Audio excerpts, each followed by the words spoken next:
Sir war चाललाय म्हणजे एवढी सगळी गॅसची पेट्रोलची म्हणजे कमी आहे सगळीकडे. मग याच्यामध्ये एंटरप्रेन्योरनी कसं काय उभं राहायचं परत? माझ्या दृष्टीने तर businessman is like a soldier. Actually भारतासाठी ना मला असं वाटतं की पुढच्या 5 वर्षातली सगळ्यात मोठी इंडस्ट्री जर कुठली असेल तर ही डिफेन्स इंडस्ट्री असेल.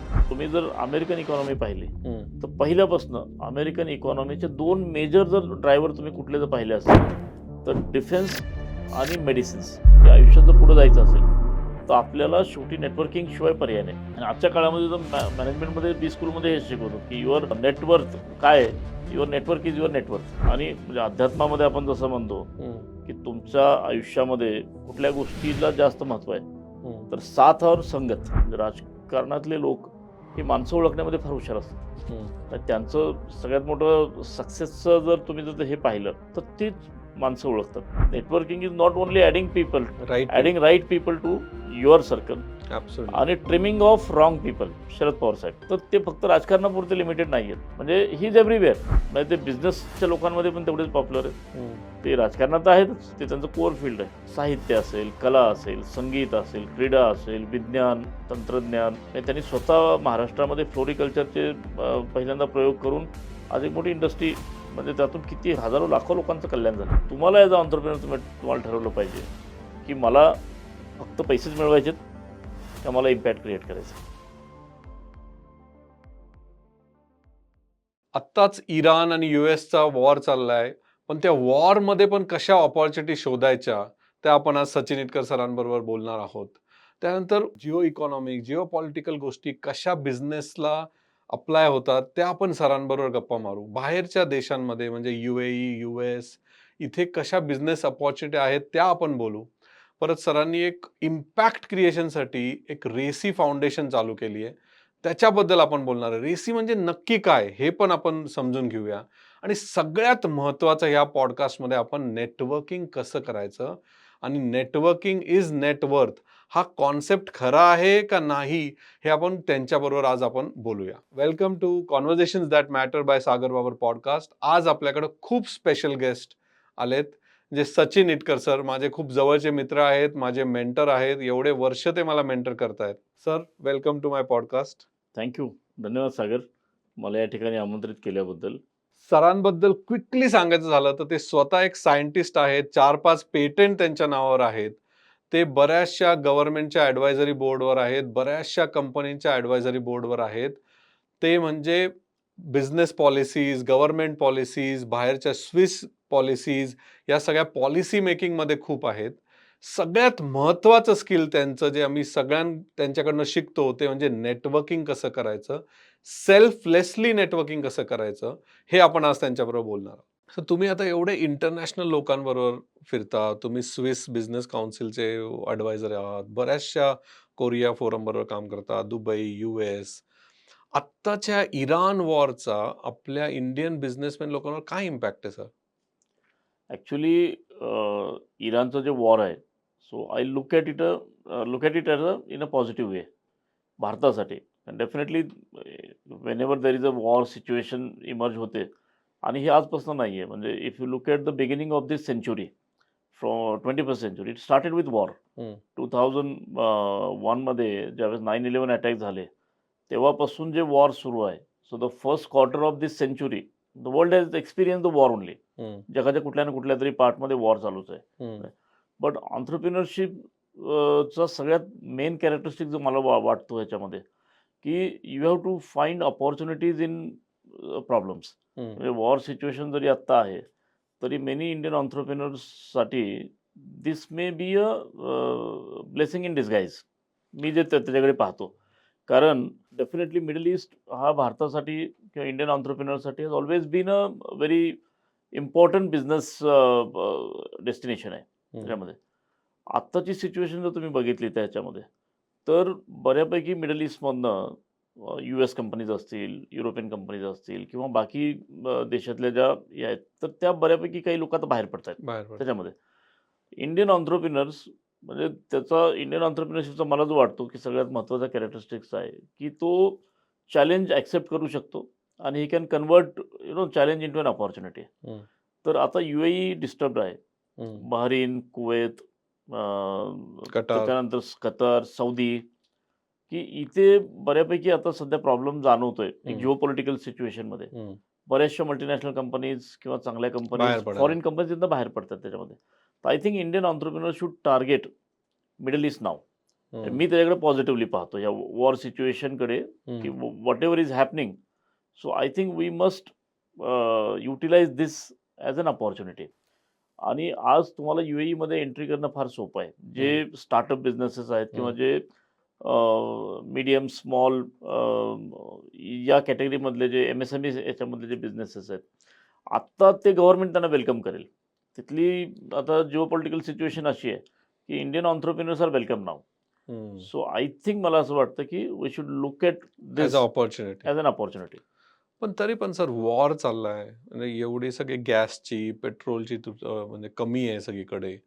मग याच्यामध्ये ऑन्टरप्रिनरनी, कारण आता पैसे कमी होतील मार्केटमध्ये, लोन मिळणं कमी होईल, मग याच्यामध्ये ऑन्टरप्रिनरनी कसं काय उभं राहायचं परत? नाही, ॲक्चुअली काय होतं, की ज्यावेळेस वॉर सिच्युएशन असते किंवा आता काही दिवसानंतर देर आर चान्सेस दॅट की याच्यामध्ये काहीतरी तोडगा निघेल आणि things will start coming back to normal. Normal. आता ऑलरेडी हा जो एक 30 दिवसाचा, 45 दिवसाचा किंवा 2 महिन्याचा युद्धविराम ज्या राष्ट्रांमध्ये आता ते डिस्कशन चालू आहे. कारण वन थिंग इज क्लिअर, की वॉर हे कुणालाही परवडणारं नाही. मे बी US सारखी अतिशय स्ट्रॉंगेस्ट इकॉनॉमी असेल किंवा इराणसारखी स्ट्रगलिंग इकॉनॉमी असेल. पण जिओ पॉलिटिकल सिच्युएशनच अशा आहेत त्याच्यामध्ये, की कुठल्याही कंट्रीला वॉर हे फार लाँग टर्ममध्ये परवडू शकत नाही. आणि आता छोट्या-छोट्या कंट्रीजकडे सुद्धा, की फायटिंग पॉवर एवढी चांगली आहे त्यांच्याकडे, की रशिया युक्रेन ज्यावेळेस युद्ध सुरू झालं, त्यावेळेस लोकांना वाटलं, की 2 आठवड्यामध्ये युक्रेनचा पाडाव होईल. किंवा इराण अमेरिका युद्ध सुरू झाल्यानंतर लोकांना वाटलं, की 8 दिवसामध्ये इराणचा पाडाव होईल त्याच्यामध्ये. परंतु युक्रेन मागचे 4 वर्ष लढतंय आणि चांगल्या पद्धतीने लढतंय. इराण सुद्धा जर हे वॉर असंच कंटिन्यू राहिलं तर पुढचे 4-5 वर्ष आरामात लढू शकेल, अशी सिच्युएशन आहे.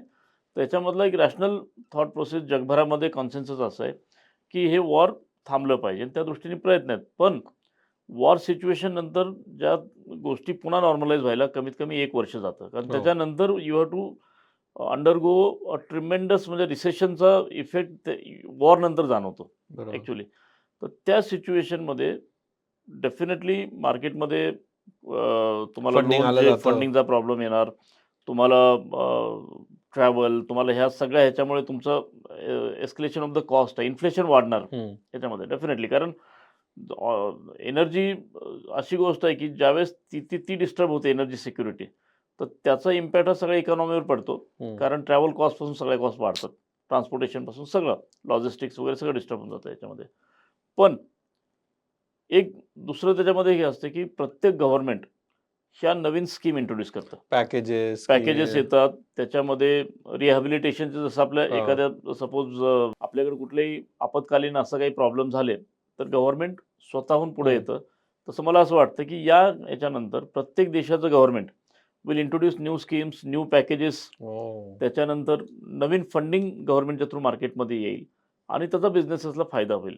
बट ऑन्टरप्रिनर्सनी ह्या सगळ्या गोष्टींसाठी त्याचा प्रिपेअर्डनेस पाहिजे त्यामध्ये.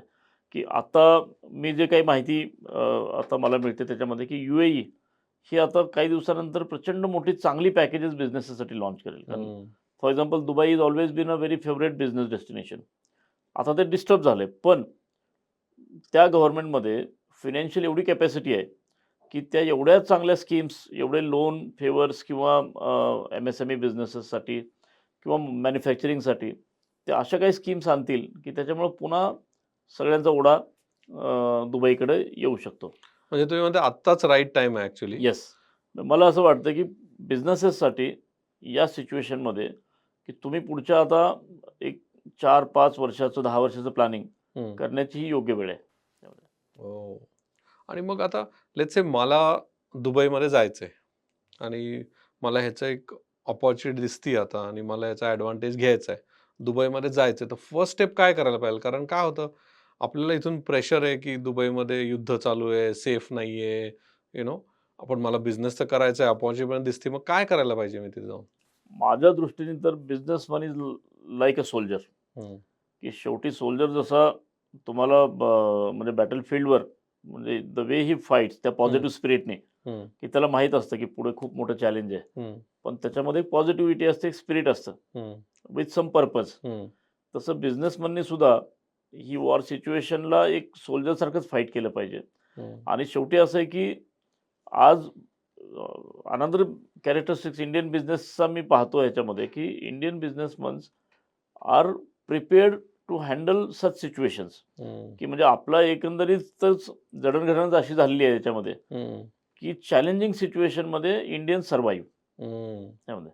So when generally tough time असतो त्याच्यामध्ये. हम्म, सो त्यावेळेस खरं तुमचा म्हणजे तुमच्या एंटरप्रेन्योरशिपचे जे काही तुमचे ट्रेड्स आहेत, ते हम्म, दाखवण्याची एक मोठी संधी आहे त्यामध्ये. हम्म, आणि तसंही भारतीय तुम्ही जर पाहिले त्यामध्ये, तर जगभरामध्ये भारतीय बिझनेसमननी पहिल्यापासून एक्सप्लोरेशन केलेलं आहे. हम्म, म्हणजे 100-150 वर्षाचा तुम्ही जर इतिहास पाहिला, तर गुजरातचे असतील, सिंधी असतील, त्याच्यानंतर मारवाड. राजस्थानी असतील. इकडच्या सगळ्या लोकांनी वेगवेगळ्या देशांमध्ये मायग्रेशन केलं. पंजाबी लोकांनी मायग्रेशन हम्म, केलं. द्रविडियन्स लोकांनी मायग्रेशन्स केले हम्म, आणि त्या 100-150 वर्षापूर्वी तिथे जाऊन बिझनेसेस सेट केले. आज आपण आता बऱ्याचदा आपण एकत्रही फिरतो बऱ्याच हम्म, ठिकाणी. आपण पाहिले अनेक देशामध्ये, की जाईल तिथे इंडियन बिझनेसमनचा ठसा आपल्याला प्रत्येक देशाच्या इकॉनॉमीमध्ये आहे. दिसतोय.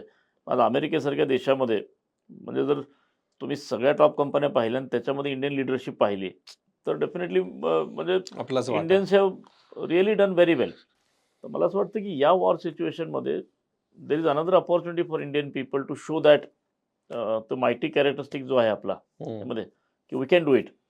आय थिंक त्या ॲटिट्यूडनी जर आपण केलं, तर मला वाटतं, की ही सगळ्यात मोठी संधी भारतीय बिझनेसमनसाठी आहे.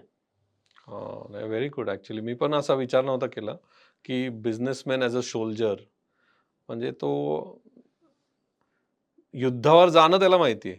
जिवंत राहायचं, परत मागे यायचं किंवा कसं लढायचं, टफ सिच्युएशनमध्ये कसं लढायचं, हे त्याला बाय डिफॉल्ट येतं.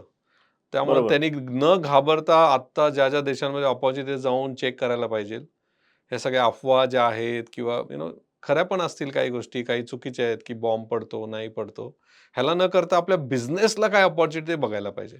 आता मला सगळ्यात मोठी अपॉर्च्युनिटी दिसते युक्रेनमध्ये.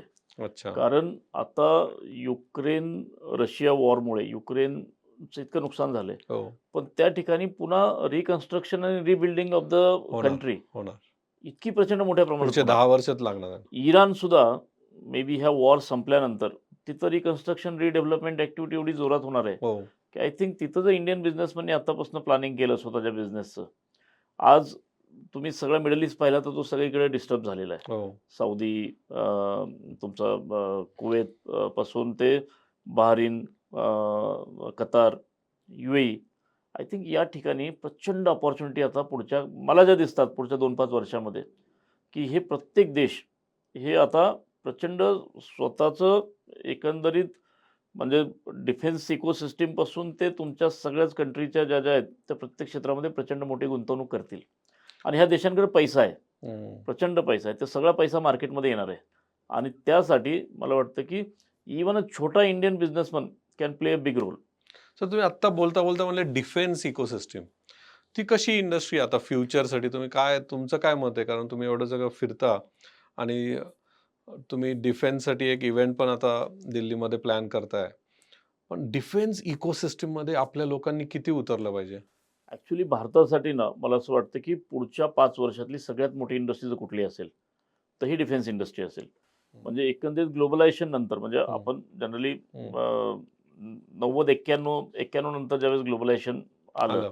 आणि भारताची WTOमध्ये जे वर्ल्ड ट्रेड ऑर्गनायझेशनमध्ये एंट्री झाली आणि तिथून जो काही देश बदलला, म्हणजे मागच्या जवळपास 91 पासून जे काही भारतात बदल झाले किंवा जगभरामध्ये बदल झाले, ते मी भारताच्या बाबतीत जर सांगायला गेलो, तर माझा अभ्यास जो आहे, तो जवळपास 30-35 वर्षाचा जो मागचा मी काही पिरियड हं, पाहिला हं. त्याच्यामध्ये, व्हेरी ॲक्टिव्हली पाहिलं त्याच्यामध्ये, की ह्या 30 वर्षात झालेले बदल हे 300 वर्षात जे बदल झाले नाहीत, त्याच्यापेक्षा जास्त वेगाने आणि जास्त इम्पॅक्टफुल बदल हे झालंय. मागच्या 30 वर्षात झालेले आहेत. भारतात काय होतं, इन्फॉर्मेशन कम्युनिकेशन टेक्नॉलॉजी ची रेव्होल्यूशन ही 91 नंतर झाली. बरोबर. टेलिकॉम रेव्होल्यूशन आपण पाहिली. त्याच्यानंतर ज्या प्रमाणात इंडियन यूथ हा ICTच्या वेव्हवर त्यांनी ती वेव्ह ॲक्सेप्ट नुसतीच केली नाही, तर अख्ख्या जगभरामध्ये स्वतःचं महत्त्व हम्म. दाखवून दिलं. आज सगळ्यात मोठा इन्फ्लो भारतीय तरुणांचा हा वेगळ्या जगातल्या वेगळ्या देशांमध्ये आपण पाहिला, की त्यांनी हो. स्वतःला तिकडे जाऊन आज अमेरिकन इकॉनॉमीमध्ये सायंटिस्ट घ्या, म्हणजे टेक्नॉलॉजीज घ्या, हो. हेल्थकेअर प्रोफेशनल्स घ्या किंवा इनोव्हेशनमध्ये काम करणार घ्या, तुम्हाला सगळीकडे इंडियन लिडरशिप इंडियन. दिसेल. सेम थिंग युरोपमध्ये, same thing middle east, gulf, south east Asia, सगळीकडे आपण मग ते असं आपण मार्केट आता कॉन्कर केलं. डिफेन्स मध्ये जायला पाहिजे. तर आत्ता मला जी पुढची वेव्ह दिसते ह्याच्यामध्ये, की डिफेन्समध्ये India can play a great role. कारण इथं जे टॅलेंट आहे त्यामध्ये, इस्पेशली आत्ताच्या मागच्या काही ज्या वर्षात जे आपण वॉर अनुभवले, हम्म. तर now it is the war is not at all, we are not Optional. Experiencing हा, ते ऑन आता- ग्राउंड, हो. की ते आता ते फक्त समोरासमोर सैन्याचं युद्ध नाहीये नाहीये. त्याच्यामध्ये, टेक्नॉलॉजी आर्टिलरी नाही तिथं. नाही. आता सगळं जे आहे ते स्पेस आणि एअरचं युद्ध आहे. हम्म. आपण जे सगळं अनुभवतो, तर त्या ठिकाणी technology can play a big role. आज हम्म. छोट्या छोट्या इंडियन कंपन्या आपण पाहतो, ड्रोन मॅन्युफॅक्चरिंग पासून ते तुमच्या मिसाईल आणि लॉन्चर्स बनवण्यापर्यंत इंडियन कंपन्या खूप चांगलं हे करतायत. मला असं वाटतं की भारतामध्ये डिफेन्स इंडस्ट्री सगळ्यात मोठी इंडस्ट्री म्हणून इमर्ज होईल पुढच्या काही वर्षामध्ये. म्हणजे जास्तीत जास्त ऑन्टरप्रिनर्सनी डिफेन्स कडे बघायला पाहिजे, कुठे ॲक्च्युली कॉन्ट्रीब्युट करता येईल बघायला पाहिजे. येस, म्हणजे ज्या कंपन्या ऑलरेडी टेक्नो स्पेसमध्ये, टेक्नॉलॉजी स्पेसमध्ये काम करतात, तर त्यांना हा एक नवीन व्हर्टिकल चालू करायला त्यांच्या पाहिजे. बिझनेसमध्ये ते ॲड आणि करू इव्हन शकतात. मॅन्युफॅक्चरिंग मध्ये पण उतरलं पाहिजे. येस, डिफेन्स मॅन्युफॅक्चरिंग आपल्याकडे एकतर जी काही भारतामध्ये इकोसिस्टम आहे त्यामुळं compared to other countries cost effective आहे. दुसरं स्केलेबिलिटी आपल्याकडं त्याची प्रचंड प्रमाणात होऊ शकते त्यामध्ये. थर्ड सगळ्यात महत्त्वाचं म्हणजे आपल्याकडं याच्यासाठी गव्हर्नमेंटनी जी आता नवीन स्कीम्स इंट्रोड्यूस केलेल्या आहेत डिफेन्स सेक्टरसाठी. डिफेन्स सेक्टर आता ओपन केलं आहे, हम्म. प्रायव्हेटाईज झालेलं आहे. हम्म. आय थिंक जिथं प्रायव्हेटायझेशन होतं तिथं अपॉर्च्युनिटी पहिले तुम्हाला 10 वर्षात तर मल्टीफोल्ड नक्की ह्याच्यामध्ये असतात. आणि गव्हर्नमेंट पण बिझनेसेसला सपोर्ट करते, मोटिवेट करते की येस. तुम्ही या डिफेन्स मध्ये. आता ॲक्च्युली जर बजेट पाहिलं तर मागच्या 2-3 वर्षाच्या तुलनेत 4 ते 5 पट जास्त बजेट डिफेन्सला आता अलोकेट झालेलं आहे. हो. तर आणि सगळ्यात महत्त्वाचं म्हणजे export is another big opportunity. हम्म. आज भारत फोर्ससारखी कंपनी आपण पुण्यामध्ये पाहतो. हम्म. त्याच्यामध्ये म्हणजे भारत फोर्सची एंट्री डिफेन्समध्ये 5 वर्षापूर्वीचीच आहे, फार काही नाही, फार अगोदरची नाही आहे. पण ज्या प्रमाणात आता मला असं वाटतं की L&T असेल, महिंद्रा असेल, भारत फोर्ज असेल, टाटा असेल, ह्या सगळ्या कंपन्या आता डिफेन्समध्ये आल्यात आल्यात. आणि त्यांच्याकडे पुढच्या 5-5 वर्षाचं ऑर्डर बुकिंग आहे. बापरे. तर मला वाटतं की ह्या स्पेसमध्ये खरं स्टार्टअपपासून सगळ्यांनाच संधी आहे, सगळ्याच ऑन्ट्रप्रिनरला. हम्म. दुसरा बदल आपण जो पाहिला की UAE is also becoming now a defence hub. हो. कारण त्यांना आता हे रिअलाईज झालंय. मला असं वाटतं की इथून पुढच्या काळामध्ये प्रत्येक देश या स्पेशली इराण वॉरने जर आपलं काही लेसन दिलं असेल, हम्म. तर प्रत्येक देशाला डिफेन्समध्ये आता आत्मनिर्भर व्हावं लागेल. हा. आणि ज्या कंट्रीज डिफेन्सवर फार खर्च करत नव्हत्या, की त्या आता त्यांचं सगळ्या मेजर बजेट जे आहे गव्हर्नमेंटचं, तर ते डायव्हर्जन डिफेन्सकडे होणार आहे. आणि मला काय वाटतं की प्रत्येक कंट्रीला आत्मनिर्भर तर व्हायलाच लागेल. येस, पण ॲट द सेम टाइम काही कंट्रीज, फ्रान्स, US यांचे जे टेक्नॉलॉजी आहे ते विकत पण नाही घेऊ शकणार. बरोबर. त्यामुळे आपल्याला एक सेकंड लाईन टेक्नॉलॉजी चांगली पण जरा अफोर्डेबल ह्याच्यामध्ये बरोबर. बनवण्याची खूप खूप ती अपॉर्च्युनिटी कॅपॅसिटी इंडियाकडे आहे. इंडियाकडे आहे. म्हणजे तुम्हाला कारण डिफेन्स इज व्हेरी कॉस्टली, हो. तसं त्याचं हे जर बघायला गेलं. पण ॲक्च्युली सागर, तुम्ही जर अमेरिकन इकॉनॉमी पाहिली, हम्म. तर पहिल्यापासून अमेरिकन इकॉनॉमीचे 2 मेजर जर ड्रायव्हर तुम्ही कुठले जर पाहिले असतील, तर डिफेन्स आणि मेडिसिन्स, म्हणजे हो. फार्मा. फार्मा, ह्या 2 कंपन्यांनी अमेरिकेला जे आज आर्थिकदृष्ट्या सगळ्यात जगातली सगळ्यात टॉप इकॉनॉमी किंवा सगळ्यात जास्त सस्टेनेबल किंवा आपण जे म्हणतो की मोस्ट स्ट्रॉंगेस्ट इकॉनॉमी, तर हम्म. त्याचे की इकॉनॉमिक ड्रायव्हर्स ही डिफेन्स इंडस्ट्री आणि मेडिसिन इंडस्ट्री राहिलेली आहे पहिल्यापासून. सो वा. आय थिंक त्याच्यामुळे आज अमेरिकन लिडरशिप, म्हणजे अमेरिका जगावर जे काही लिडरशिप दाखवते त्यामध्ये किंवा जगाचं नेतृत्व करायला बघते, त्याचं कारण त्यांची सगळ्यात मोठी स्ट्रॉंग ही इंडस्ट्री.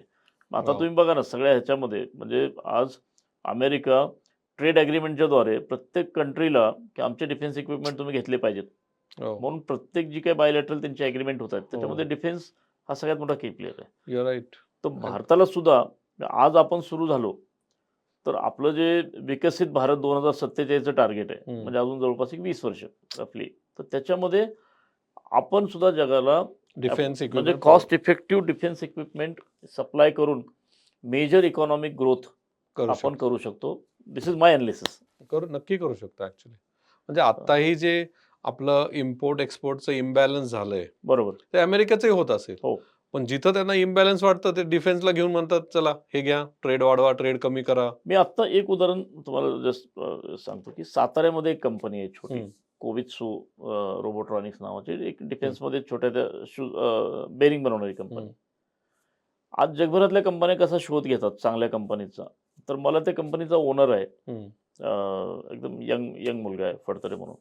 तर त्यांनी त्या दिवशी मला सांगितलं, की एका इस्रायली कंपनीने त्या कंपनीचा पत्ता शोधून काढला हम्म, आणि साताऱ्यामध्ये एक छोटी मॅन्युफॅक्चरिंग युनिट असलेली 50-60 कोटी टर्नओव्हर हम्म. असलेली कंपनी आहे. तर त्याला इस्रायलच्या कंपनीने कॉन्टॅक्ट करून बेरिंगची ऑर्डर त्याला दिलेली आहे. वा. म्हणजे आज या क्षेत्रामध्ये असं असतं, की लोक तुम्हाला तो सेक्टर सॅच्युरेट होण्याच्या अगोदर हो, अपॉर्च्युनिटी खूप असतात. अपॉर्च्युनिटी खूप असते. तर तुम्ही जर चांगलं तुमच्याकडे प्रॉडक्ट असेल, चांगलं जर म्हणजे खऱ्या अर्थानं म्हणजे जर तुमच्याकडे चांगला प्रॉडक्ट सर्व्हिस असेल, तर तुम्हाला जगभरातून लोक शोधत येतात. हम्म, मला असं वाटतं, की डिफेन्स इंडस्ट्रीसाठी पुढची 10 वर्ष अपॉर्च्युन टाईम आहे. मलाही पर्सनली वाटतं. आणि मला वाटतं की इंडियामध्ये याची इकोसिस्टीम बनवली पाहिजे. म्हणजे तुम्ही जर येस. पिंपरी चिंचवडला गेले, टाटाच्या भोवती छोटे छोटे छोटे मॅन्युफॅक्चरिंग खूप आहेत. बरोबर. तसंच डिफेन्सच्या मोठ्या कंपनी आजूबाजू अशी इकोसिस्टीम बनवल्या पाहिजे. मग ते जग सगळं इथं शोधत येईल आणि आपण जगामध्ये एक्सपोर्ट पण करू. खरं आहे. 100%. मला हा पॉडकास्ट सचिन इटकर हे जे एक जगातले सगळ्यात माझ्यासाठी असणारे टॉप नेटवर्कर आहेत, ह्या विषयावर घ्यायचा होता. पण आता युद्ध चालू होतं. युद्धाच्या या गोष्टी चालू आहेत म्हणून म्हणलं की जरा आपण त्याच्यावर बोलूया. नाही, नाही. ॲक्चुअली कसं असतं ना, की एंटरप्रेन्योरशिपचा सगळ्यात महत्त्वाचा कॅरेक्टरिस्टिक्स मला जो वाटतो ना, की तुम्हाला अडचणीमध्ये संधी शोधता आली पाहिजे. बरोबर आहे. सो आणि शेवटी जगामध्ये सिच्युएशन इतकी अनस्टेबल राहते. हम्म, म्हणजे मी जसं सांगितलं, की ह्या शतकाची सुरुवातच ही वॉरपासून झाली आहे आणि मला वाटतं पुढची 25 वर्ष तरी अजून सिच्युएशन ही अशीच अशीच अनस्टेबल राहणार. राहणार आहे. सो त्याच्यामुळे शेवटी तुम्हाला संधींचा शोध घेतलाच पाहिजे ह्याच्यामध्ये. पाहिजेच. नाही, बरोबर आहे. पण अ, मला तुमच्याबरोबर ज्या आज गप्पा मारायच्या त्या, तुम्ही ॲज एक ग्लोबल कनेक्टर आहात. एक म्हणजे नेटवर्किंगमध्ये तुमचे जगात कुठेही जावा तुमच्या ओळखीचं कोणतरी असेल आणि नुसतं ओळखीचं नाही, तुम्हाला मानणारं कोणतरी असेल. तुम्ही कधी ना कधी त्यांना काहीतरी मदत केली आहे किंवा कोणाला तरी कनेक्ट करून दिलंय, है ना? अशी लोकं आहेत. तर हे जे तुमच्यात आहे, हे जन्मता होतं? कशामुळं आलं? तुम्ही कॉलेजमध्ये कसे होता? असेच होता? का तेव्हापासूनच चालू झालं का आता हे तुमच्यात आलंय? नाही मला ना कॉलेजच्या काळापासूनच ना पॉवर ऑफ नेटवर्किंगचं हां. महत्त्व त्यावेळेस कळलं होतं. कारण मी पहिल्यापासूनच म्हणजे थोडासा चळवळीमध्ये काम केलेलं असल्यामुळे विद्यार्थी हं, दशेपासूनच, की मी ह्या सगळ्या मोठ्या लोकांना पहिल्यापासून त्यांचं बारीक निरीक्षण करायचो, की ते या पदावर आपल्यासारखे सामान्य होते, हं. पण आज या पदावर कसं काय पोहोचले. हां, हे तर खूप बऱ्याचदा महत्वाचं. काय होतं, की म्हणजे एंटरप्रेन्योर्सना मी कायम हेच सांगतो, की तुमची निरीक्षण शक्ती एवढी प्रचंड चांगली पाहिजे हं, त्यामध्ये, की बऱ्याचशा गोष्टी शेवटी तुम्ही कुठल्या बी स्कूलमध्ये जाऊन शिकत नाही. आणि फर्स्ट जनरेशन एंटरप्रेन्योर तर मी कित्येक पाहिले, की ते कधीच कुठल्या बी स्कूलला गेलेले नाही. पण त्यांच्याकडे एक प्रचंड चांगली निरीक्षण शक्ती, ऑब्झर्वेशन पॉवर हं. आणि लोकांच्या चांगल्या त्या लोकांच्या एखाद्या चांगल्या इन्फ्लुएन्शियल व्यक्तीच्या आयुष्यातले बारीक-बारीक प्रसंगातून ते शिकले हो, आणि त्यातून त्यांनी स्वतःला डेव्हलप. डेव्हलप केलं हो. त्याच्यामध्ये. तर मी माझ्या आजूबाजूची जी सगळी इन्फ्लुएन्शियल लोकं मी त्यावेळेस पाहिली. हं, तर त्यांच्या ज्यावेळेस स्टोरीज समजून घेतल्या, आयुष्यातल्या की सक्सेस स्टोरीज काय होत्या, तर मला जी काही निरीक्षणं जाणवली त्यातून मी पण स्वतः शिकत गेलो. हं, आणि मला त्यावेळेसच कळलं, की आयुष्यात जर पुढे जायचं असेल, तर आपल्याला शेवटी नेटवर्किंग शिवाय पर्याय नाही. हं. आणि आजच्या काळामध्ये तर मॅनेजमेंटमध्ये बी स्कूलमध्ये हेच शिकवतात, की युअर नेटवर्थ काय आहे? Your network is your net worth. हं, हा एकदम कॉमन आता हा हं. सगळीकडे फंड आहे त्याच्यामध्ये. पण एंटरप्रेन्योर्सला सुद्धा सगळ्यात महत्त्वाचं जर काय असेल, त्याच्या ओव्हरऑल एक विशिष्ट टप्प्यानंतर ज्यावेळेस तो त्याची ग्रोथ स्टोरी सुरू होते हं. त्यामध्ये, तर त्यावेळेस त्याला नेटवर्किंगचाच आधार मिळतो. पण तो सर मी नेटवर्किंगच्या थ्रू जा करतो. बरेचसे एंटरप्रेन्योर्स पाहिलेत, फाउंडर्स पाहिलेत. त्यांना ऑफिसमधनं बाहेर जायलाच आवडत नाही. नाही, पण ॲक्चुअली काय होतं, मग त्यांची जी कंपनी आहे ना, की त्याला ग्रोथ लिमिटेशन्स राहतात. म्हणजे अनेक कंपन्या आपण पाहतो. म्हणजे आता जसं फॉर एक्झाम्पल आपण स्टार्टअपचं प्रचंड म्हणजे एक आता अवेअरनेस झालेला आहे किंवा इट्स अ बझवर्ड स्टार्टअप नाव. पण तुम्ही त्या स्टार्टअपचा 5 वर्षाचा पहिला जर्नी बघा. म्हणजे स्टार्टअप सुरू होते. पहिल्या 3 वर्षामध्ये एक जवळपास 70% स्टार्टअप्स ह्या संपतात. म्हणजे त्या व्हॅनिश होतात. आणि 5 वर्षानंतर जर तुम्ही पाहिलं त्या स्टार्टअपच्या तर हल्ली 10% स्टार्टअप फक्त सक्सेसफुल होतात. 90% फेलियर आहे त्याच्यामध्ये. कारण तो जो स्टार्टअपचा एंटरप्रेन्योर असतो ना, त्यामध्ये तो त्या स्वतःला फक्त इतकं लिमिट करून घेतो स्वतःला, की त्याला त्याचा प्रॉडक्ट सर्व्हिस ही त्याला जर त्या म्हणजे जगभरात पोहोचवायची असेल, तर नेटवर्किंग शिवाय पर्याय नसतो आणि बरेचसे एंटरप्रेन्योर हे त्या कोशाच्या बाहेरच येत नाहीत, की म्हणजे ते 3-5 वर्ष स्ट्रगल करतात आणि शेवटी फ्रस्ट्रेट होऊन आयदर ते कोणाला तरी ती कंपनी विकतात, तो प्रॉडक्ट विकतात किंवा ती कंपनी कंपनी बंद ऑटोमॅटिक बंद होते. कारण त्यांच्याकडे ते नेटवर्क नसतं. पण सर जर एखादा फाउंडर त्याला इच्छा खूप आहे, त्याला कळतंय पण मला बाहेर जायचंय, नेटवर्क बनवायचंय. पण तो जर इंट्रोव्हर्ट असेल आणि त्याला ते जमतच नाही, मग कसं करायचं? काय गोष्टी आहेत का ज्या त्यांनी पाळल्या की तो जाऊ शकतो बाहेर? तर ॲक्चुअली ह्याच्यामध्ये काय माहिती आहे का, की त्याला ही ज्या गोष्टी म्हणजे सपोज तो इंट्रोव्हर्ट जरी असला, तरी जर तुम्हाला सक्सेसफुल एंटरप्रेन्योर व्हायचंय, तर तुम्हाला काही गोष्टी ॲक्वायर कराव्या लागतात त्यामध्ये. म्हणजे मी कायम कॉलेजमध्ये एक गोष्ट वाचली होती. त्याचा माझ्या डोकं म्हणजे मला माझ्या ओव्हरऑल प्रगतीवर त्याचा फार परिणाम कसा झाला, म्हणजे मी ते की मी एका ठिकाणी कुठेतरी आणि एंटरप्रेन्योरला दुसरं महत्त्वाचं म्हणजे त्याचं वाचन खूप चांगलं पाहिजे. कारण तुम्हाला मी सांगतो, की त्यांनी इन्फ्लुएन्शियल लोकांना भेटलं पाहिजे. हो, त्यांनी खूप चांगलं वाचन केलं पाहिजे. हो. त्यांनी ग्रेट एंटरप्रेन्योरच्या सक्सेस स्टोरीज वाचलं ह्या पाहिजे. वाचल्या पाहिजेत. त्यातनं काही गोष्टी की स्वतःसाठी त्यांनी काहीतरी त्यातलं शिकलं पाहिजे. हो. मी कॉलेजमध्ये असताना एक गोष्ट वाचली त्यावेळेस, की एक फ्लेमिंग नावाचा एक शेतकरी लंडनच्या थोड्याशा आउटस्कट्समध्ये शेतात काम करत होता. आणि त्या ठिकाणी एक अशी राजेशाही बग्गी चालली होती. एक ताफा चालला होता आणि त्या बग्गीमधून तर खेळता-खेळता एक मुलगा त्या बाजूच्या तलावात पडला. तिथून त्याचा काहीतरी थोडासा ॲक्सिडेंट झाला आणि ती बग्गीतून तो मुलगा तिथं त्या तलावात पडला आणि तो बुडत होता. त्या शेतकऱ्यांनी दूरनं पाहिलं आणि त्यांनी स्वतः तिथं त्या पाण्यात उडी मारून त्या मुलाला वाचवलं. वाचवल्यानंतर दुसऱ्या दिवशी पुन्हा एक मोठा काफिला त्या ठिकाणी आला आणि त्यांनी त्या शेतकऱ्याचा शोध घेतला आणि मग त्या शेतकऱ्याला म्हणले, की "तू माझ्या मुलाचा काल प्राण वाचवले, तर मला तुझ्यासाठी काहीतरी करायचं आहे." तर तो शेतकरी म्हणला, की "हे माझं कर्तव्य आहे. मी काही फार वेगळं काही केलं नाही. तर मला काही तुमची मदत नको. तुम्ही या ठिकाणी आलात धन्यवाद." तर ते म्हणले, "नाही, मला काहीतरी मदत तुम्हाला करायची आहे त्यामध्ये." तर त्याचं लक्ष त्या एका शेतात खेळणाऱ्या एका मुलाकडे गेलं, छोट्या मुलाकडे. त्याने विचारलं, "हा कोण आहे मुलगा?" तर तो शेतकरी म्हणला, "माझा मुलगा आहे." तर ते म्हणले, "मला फक्त एक माझी रिक्वेस्ट आहे. या मुलाचं एज्युकेशन मला करू द्या. ॲज अ मला एक मला असं वाटतं, की मी तुमच्यासाठी काहीतरी केलं पाहिजे. तर या मुलाचं मी शिक्षण करतो." त्यांनी सेड ओके. मग त्यांनी त्या मुलाला लंडनच्या एका अतिशय चांगल्या प्रथितीय शाळेमधून, कॉलेजमधून शिकवलं. तर सगळा खर्च त्या माणसाने केला त्या ठिकाणी. तो सरदार खूप मोठ्या पदावर होता. खूप श्रीमंत होता त्यामध्ये.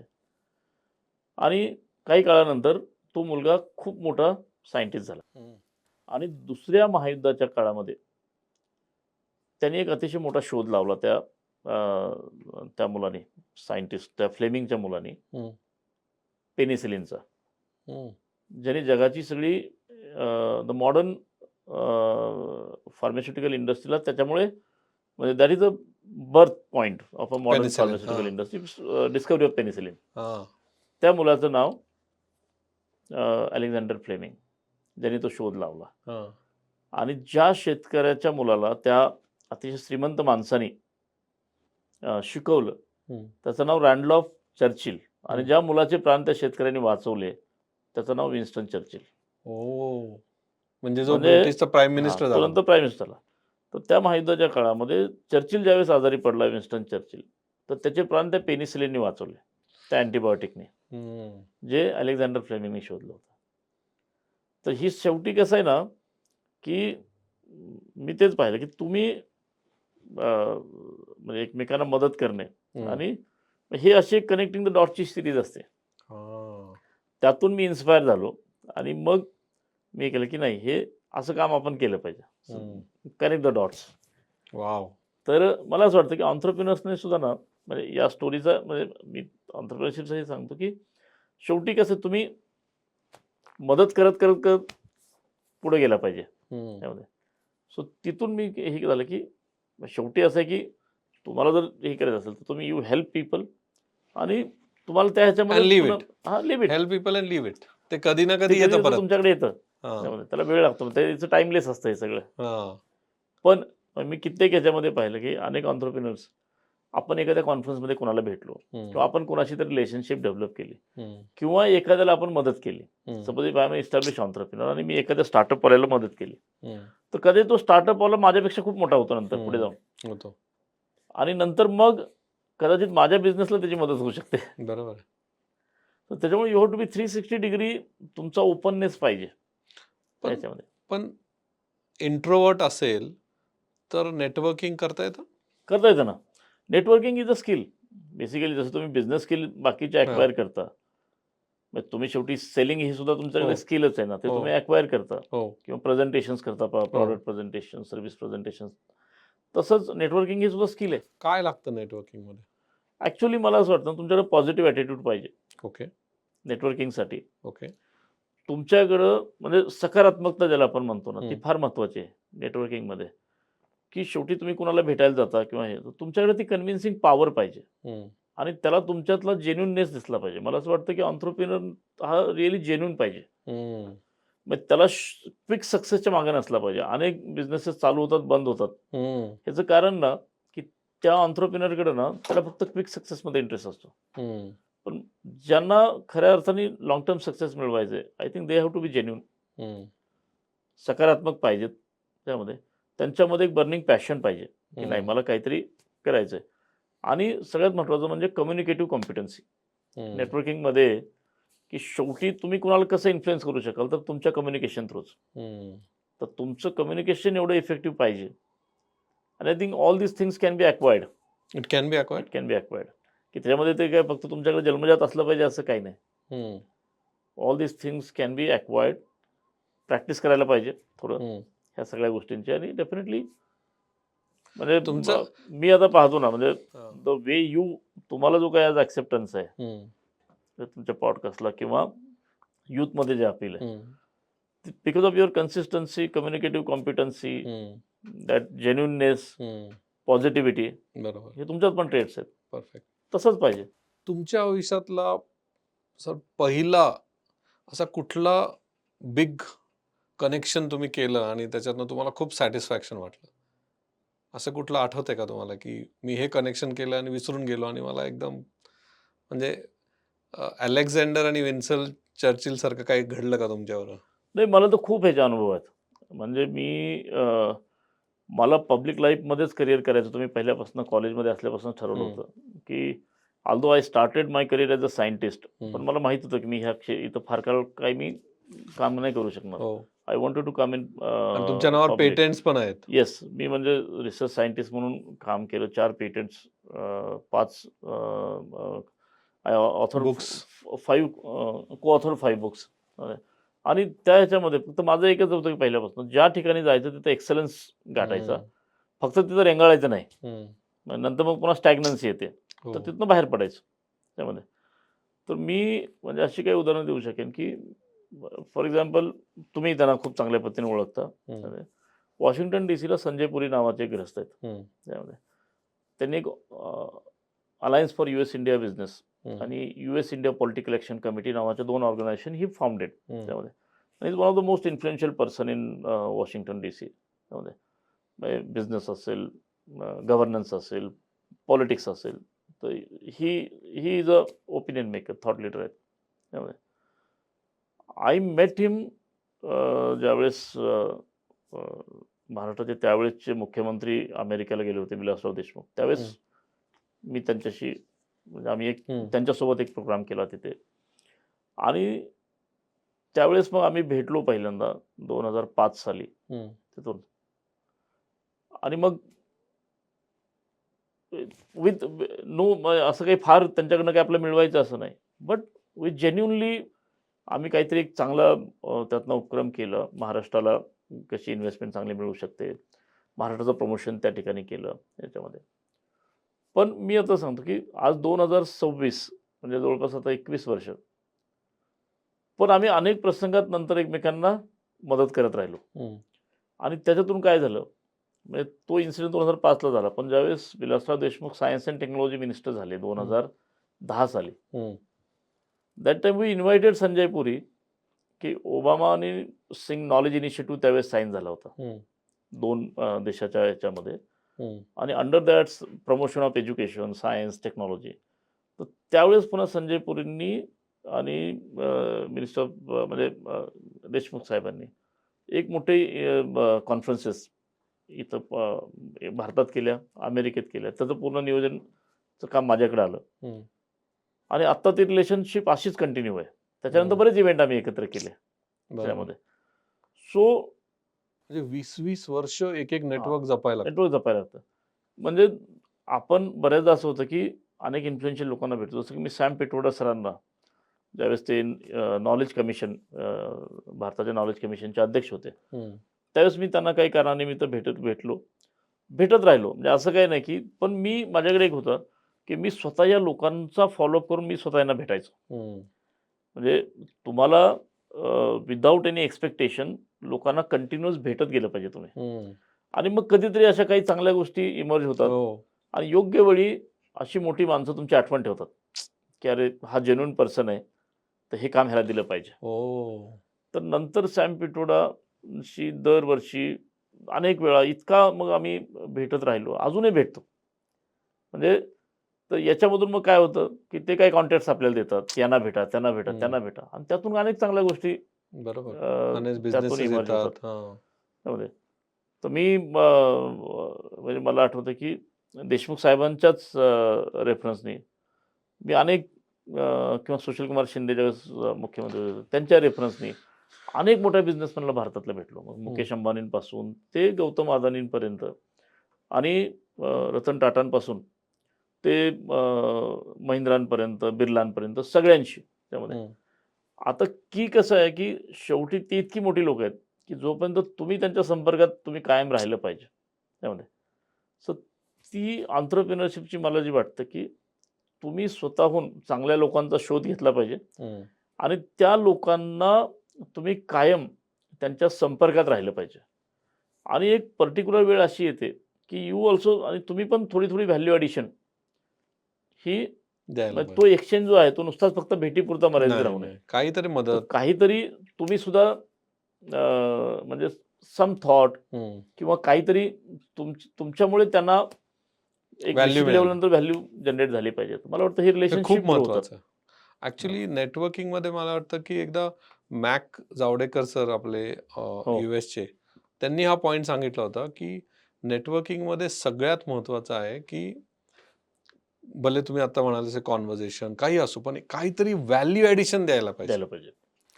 मला एक सवय मी पहिल्यापासून मी ज्या कुठल्या मोठ्या व्यक्तीला भेटायला जातो, मी एखादं काहीतरी पुस्तक भेट देतो त्यांना. हा. कारण दॅट इज समथिंग की त्याच्यामुळे ते लोक तुम्हाला लक्षात ठेवतात. हम्म. It's a तुम्ही very good काहीतरी idea. म्हणजे नुसतंच जाऊन भेटणं आणि त्यांना जे आवडेल असं एखादं चांगलं पुस्तक त्यांना भेट देणं. कारण या मोठ्या लोकांना आपण दुसरी भेट काय देऊ काय शकतो? देऊ शकतो एक सगळं आहे चांगलं त्यांच्याकडे. पुस्तक. आणि मला त्याच्यावर बऱ्याच लोकांचे पुन्हा हे पण आले, वा. पत्र पण आली, की तुम्ही दिलेलं पुस्तक मला आवडलं वा. आणि it really added some value in my life. Exactly. हे मला वाटतं, की या गोष्टी फार मग. सोप्या आहेत. तसं करायला गेलं तर फार हो, सोप्या आहेत. बरोबर.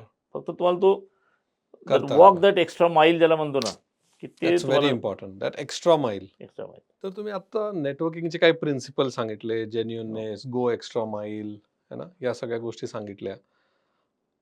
आता रॉंग नेटवर्किंग पण असा काही कॉन्सेप्ट असतो का की नेटवर्किंगच चुकलं का असं काही नसतं?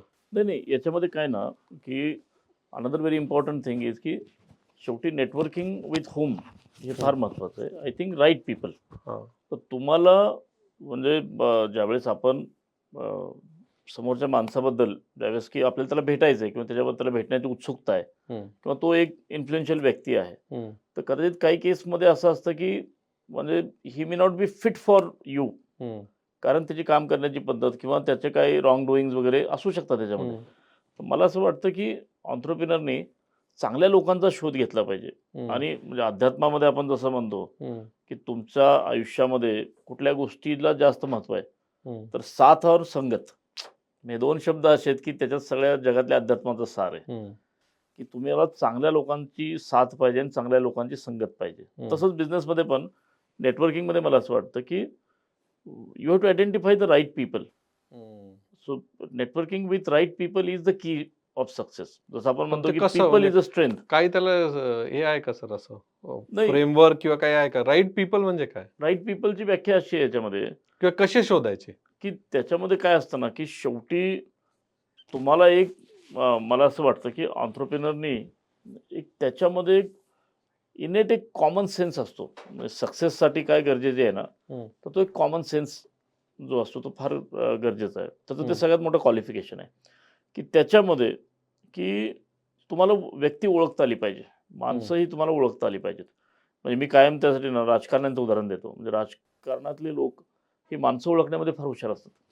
तर त्यांचं सगळ्यात मोठं सक्सेसचं जर तुम्ही जर हे पाहिलं, म्हणजे what makes what makes them success, तर तीच माणसं ओळखतात त्याच्यामध्ये.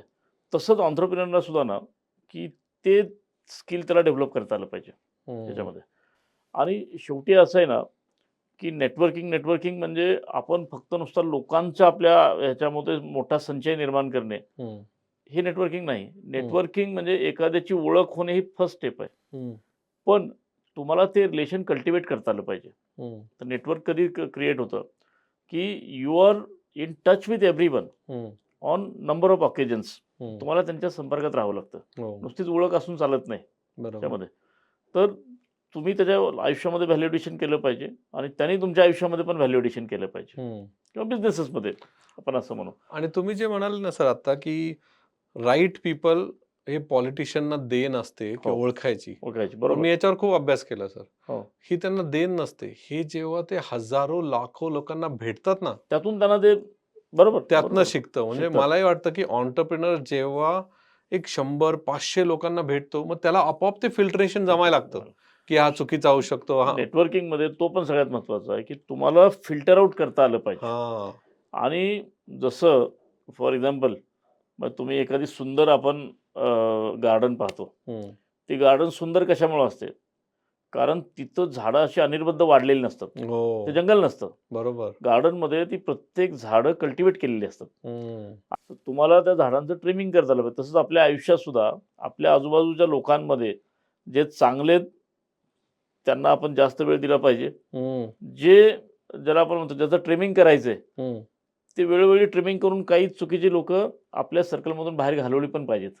नाहीतर हां. ते तुमचा वेळ तुमचा वाया घालवतात. शेवटी एंटरप्रेन्योरला सगळ्यात बरोबर आहे. महत्त्वाची गोष्ट आहे त्याचा वेळ. त्याला जो काही लिमिटेड वेळ आहे, त्याच्यामध्ये त्याला तो इम्पॅक्ट क्रिएट करायचा असतो. आणि त्याच्यामुळे चुकीच्या लोकांच्या सहवासामुळे त्यांचा वेळ प्रचंड वाया जातो. म्हणून networking is not only adding people, right adding people. Right people to your circle absolutely. आणि ट्रिमिंग ऑफ रॉंग पीपल, ते सुद्धा तेवढंच महत्त्वाचं आहे. आणि मला असं वाटतं तुमच्याकडे बघूनच, की नेटवर्क तर तुमचा फार मोठा आहे. पण तुमच्याकडेच तेवढे स्ट्रॉंग मित्र पण आहेत. येस. सगळ्यात महत्त्वाची गोष्ट मला जी वाटते ना, तुम्हाला वेळ खूप द्यावा लागतो. हां. नेटवर्किंगमध्ये असं आहे, की म्हणून जे सक्सेसफुल बिझनेसमॅन आहेत, त्यांना तुम्ही ऑफिसमध्ये जास्त वेळ पाहत नाही. ते जास्तीत जास्त वेळ जे आहेत, तर ते you find them on field. On field म्हणजे शेवटी तुम्हाला हे कोणाला तरी सगळे भेटणं आलं, काय हे आलं. कनेक्टिंग द डॉट्स करावे लागतात. ते तुम्ही ऑफिसमध्ये आणि एक पर्टिक्युलर ह्याच्यानंतर तुमचा बिझनेस हा ऑटोमोटिव्हवर चालला पाहिजे. चालला पाहिजे. म्हणजे आज टाटाने जे एम्पायर क्रिएट केलं, बरोबर. ते काय डे टू डे ऑपरेशनमध्ये ते पाहत नाहीत. तुम्हाला तुमचे ऑपरेशन्स हे राईट लोकांना हँडओव्हर करावे लागतात, डेलिगेट करावे लागतात. हो. डेलिगेशन करून मग तुम्हाला जर ग्रो व्हायचंय, ते शेवटी एक खूप चांगलं पुस्तक मी मध्यंतरी वाचलं, गुड टू ग्रेट, जिम कॉलिन्सचं. तो गुड टू ग्रेट म्हणतो काय म्हणतो, की एक सगळेच एंटरप्रेन्योर हे सक्सेसफुल होतात. हो. So they are good. हो. पण if you want to climb this good to great, तर तर त्यासाठी त्या एंटरप्रेन्योरला खूप वेगळे कॅरेक्टरिस्टिक्स बरोबर. हे त्याला म्हणजे यूज करावे लागतात. बरोबर. Then he becomes a great. That organization also become a great organization. नाही, तुम्ही जे आता म्हणाले हे माझ्यासोबत पण झालंय. हां. म्हणजे माझ्या आयुष्यातले तुम्ही तिघं एवढे मोठे स्ट्रॉंग कनेक्टर आहात. एक तर संजय पुरी, मकरंद जावडेकर बरोबर. आणि तुम्ही. आठवतं तुम्ही मला वॉशिंग्टन डीसी मध्ये बसून किती 2 वर्षापूर्वी सांगितलं होतं, येस. की तू जर ऑफिसमधनं फ्री नाही झाला आणि जर बरोबर. म्हणाला, की मी लाइक फॉर एक्झाम्पल आता त्यावेळेस व्हायचं. तुम्ही म्हणायचे, "चल रे कोणतरी मोठं कोणतरी आलंय आपण भेटायला जाऊ." मी म्हणायचो, "नाही मला हां. काम आहे." तर तुम्ही मला एकदा बसून सांगितलं होतं, "जर तुझं ऑफिस तुझ्या बिना नाही चाललं आणि तू फक्त नेटवर्किंगमध्ये जर वेळ नाही घालवला, हो. तर तू त्या गुड टू ग्रेटच्या जर्नीत तू जाऊच जाऊ शकत नाही." शकत नाही. खरं आहे. कारण वेळ लागला मला. बरोबर. 1 वर्ष लागलं सिस्टम लावायला सगळ्यांना. पण आज कंप्लीटली मी फ्री आहे. कंप्लीटली फक्त नेटवर्किंगवर फोकस करतो आणि त्याचा फायदा आता खूप होतो. म्हणजे नाही, कंपनीला निश्चित. तर खूपच. आणि हा फायदा फक्त तुम्हाला म्हणजे शॉर्ट टर्ममध्ये होणार नाही, नाही. तर तो लाँग टर्ममध्ये होणार आहे. हां. त्यामध्ये. कारण शेवटी असं असतं, की आपल्या सर्कलमध्ये जे इन्फ्लुएन्शियल लोक आपण ॲड करतो, हो, त्यांच्याकडनं तुम्हाला मे बी वर्ष, 2 वर्ष, कधी-कधी 10-10 वर्ष लागतील. हो. पण some point of an time they will add tremendous value to you. 100% नाही, ॲब्सोल्युटली. माझ्यात तर खूपच थँक्स टू यू.